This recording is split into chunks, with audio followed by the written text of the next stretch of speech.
Hola students, welcome to a new lesson of studying Spanish. In today's lesson, we're going to be speaking about the subject pronouns of Spanish. So we're going to be discussing all of those tricky aspects that I'm sure you've heard before about the subject pronouns of Spanish, such as, for example, tú versus usted, so the formal versus the informal. We're going to be speaking about vosotros versus ustedes and how to use them, and we're going to do some examples and some little exercises there for you to practice the subject pronouns. So let's get into it, guys. Okay, guys, so as we were saying, today we're going to be speaking about the subject pronouns in Spanish. Here to the left, you guys can see the Spanish subject pronouns. We're going to have yo, which means I, tú, which means you, but that's a casual, the familiar way of saying you.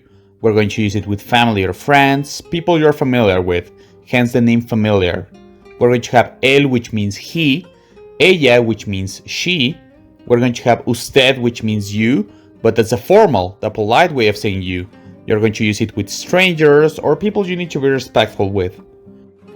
Then we're going to have nosotros or nosotras, which means we, masculine and feminine respectively.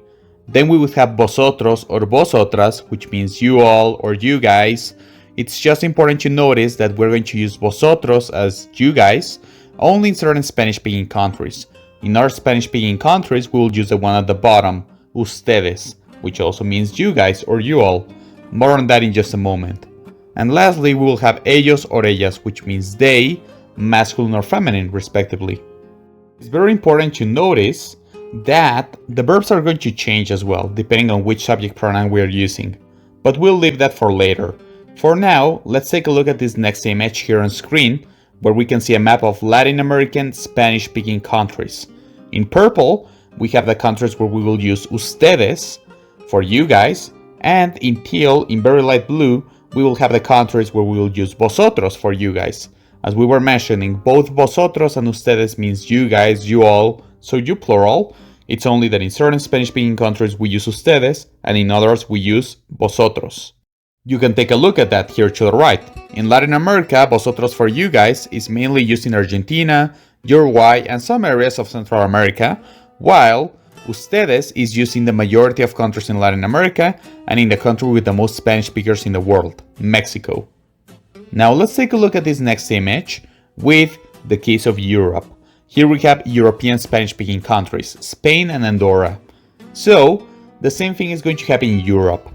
Here in blue, you can see the regions of Spain where both vosotros and ustedes is going to be used, so there will be a mixture of both, but in these regions, vosotros is going to be used as the casual one, and ustedes is going to be used as the formal one for you guys or you all.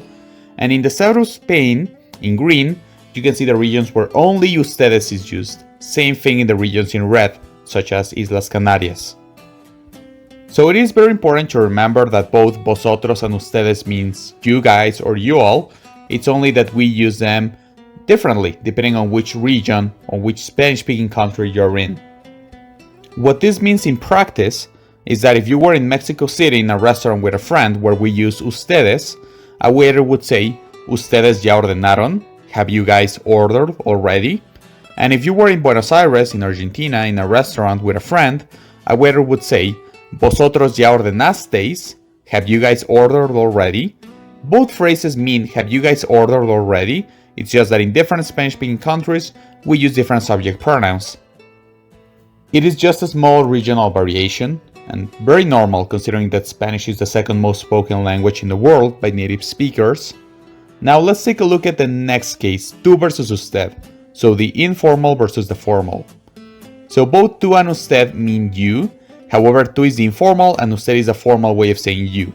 You will use tú with friends, family, or people that are familiar to you, as we were saying, whereas you're going to use usted when meeting somebody for the first time or when being respectful to somebody, for example, your boss at work or another person. For example, if you were speaking with your friend Mario, you would say, ¿Cómo estás tú? How are you? And if you were speaking to your boss at work, you would say, ¿Cómo está usted? Which also means how are you? So both phrases mean literally how are you, but one indicates respect, the last one with usted. So let's take a look at a couple of practical examples. Here we have a couple of conversation examples. So let's imagine that in the first case, you're speaking to your friend Mario. So, if you wanted to say how are you, you would say ¿Cómo estás tú? Because you're being casual, you're using the tú person. If you wanted to ask him where are you from, you would say ¿De dónde eres tú? Again, being casual. And if you wanted to say what is your name, you would say ¿Cómo te llamas tú?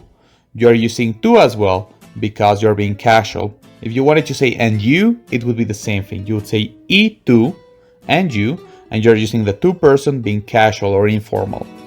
Now let's imagine that you are speaking with an older person. So you would be respectful. You would say ¿Cómo está usted? For how are you? ¿De dónde es usted? Where are you from? ¿Cómo se llama usted? What's your name? And y usted and you, you're using the usted person in all of those because you're being formal or respectful. So it is just important to remember that in Spanish we have the casual way of saying you, which is tú, and the formal way of saying you, which is usted. Now we'll practice that more later down the road. We'll go over it in detail. But for now, if you guys have any questions with the subject pronouns in Spanish, I'd love to help you out. Feel completely free to leave a message down below in the comment section. I'll do my best to get back to you and help you out with any questions or doubts. Thank you so much for tuning in to another lesson of Studying Spanish. Muchas gracias.